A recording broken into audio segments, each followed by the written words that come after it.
அனைவருக்கும் வணக்கம். நம்ம daily banking and S S C point of வியூல 5 கொஸ்டின்ஸ் பார்க்குறோம். இன்னைக்கு என்ன கொஸ்டின்ஸ் இருக்கு அப்படிங்கிறத பார்ப்போம். First one, the cost of gold card program for immigrants in the united states அப்படின்னு சொல்லி கேட்டிருக்காங்க. ஸோ யூஎஸ்ஏல பார்த்தோம்னா EB-5 அப்படிங்கிற ஒரு விசா டைப் இருந்துச்சு. இப்போ இதுக்கு பதிலாக என்ன கொண்டு வந்திருக்காங்க அப்படின்னா கோல்டு கார்டு அப்படின்னு சொல்லி ஒரு ப்ரோக்ராமை வந்து ஒரு ஸ்கீம் ஆஃப் திங்ஸ் வந்து கொண்டு வந்திருக்காங்க. இந்த கோல்டு கார்டு ப்ரோக்ராம் கீழே நம்ம யூஎஸ்க்கு போகணும்னு நினைச்சோம்னா $5 million ஓகேங்களா, அமெரிக்கன் டாலர்ஸ் கொடுத்து நம்ம போகலாம். ஸோ கோல்டு கார்டு ஸ்கீம் மூலியமா அமெரிக்காவுக்குள்ள போயிட்டோம் அப்படின்னா அதன் மூலியமா அமெரிக்கன் சிட்டிசன்ஷிப்பும் வாங்கிக்கலாம். சரிங்களா? ஸோ எதுக்காக பண்றாங்க அப்படின்னா அதிகமான இன்வெஸ்டர்ஸை அமெரிக்காவுக்குள்ள அட்ராக்ட் பண்ணணும் அப்படிங்கிறதுக்காக இந்த ஒரு ஸ்கீம் அமெரிக்கா அனௌன்ஸ் பண்ணியிருக்காங்க. சரியா? அடுத்தது, UN Convention on Biological Diversity COP17 will be held in. ஓகேங்களா?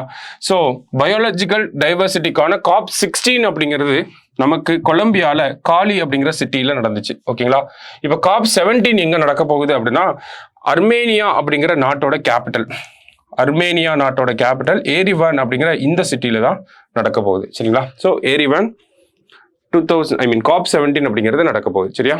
Next, Jhumur dance is a folk dance of which tribe அப்படின்னு சொல்லி கேட்டிருக்காங்க. ஸோ இந்த ஜுமோர் டான்ஸ் அப்படிங்கிறது பார்த்தோம்னா சதன் அப்படிங்கிற அசாமோட டி ட்ரைபல் பீப்புளோட ஒரு டான்ஸ் தான் இந்த ஜுமோர் அப்படிங்கிற டான்ஸ். சரிங்களா?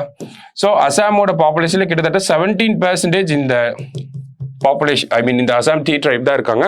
ரீசெண்டாக பிரைம் மினிஸ்டர் இவங்களை பத்தி பேசியிருப்பார். அந்த ஒரு பேக்ரவுண்ட்ல நம்ம பார்க்கணும். சரிங்களா?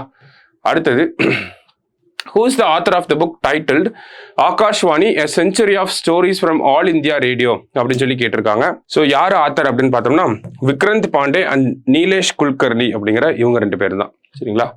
லாஸ்டா பார்த்தீங்கன்னா, to which country did India send its first ever sea shipment of pomegranates அப்படின்னு சொல்லி கேட்டிருக்காங்க. ஸோ எங்க அனுப்பியிருக்கோம் அப்படின்னா ஆஸ்திரேலியாவுக்கு நம்ம கிட்டத்தட்ட 5.7 million tons ஆஃப் pomegranates வந்து அனுப்பியிருக்கோம். சரிங்களா? ஸோ இன்னைக்கு 5 கொஸ்டின்ஸ் பார்த்துருக்கோம். தேங்க்யூ.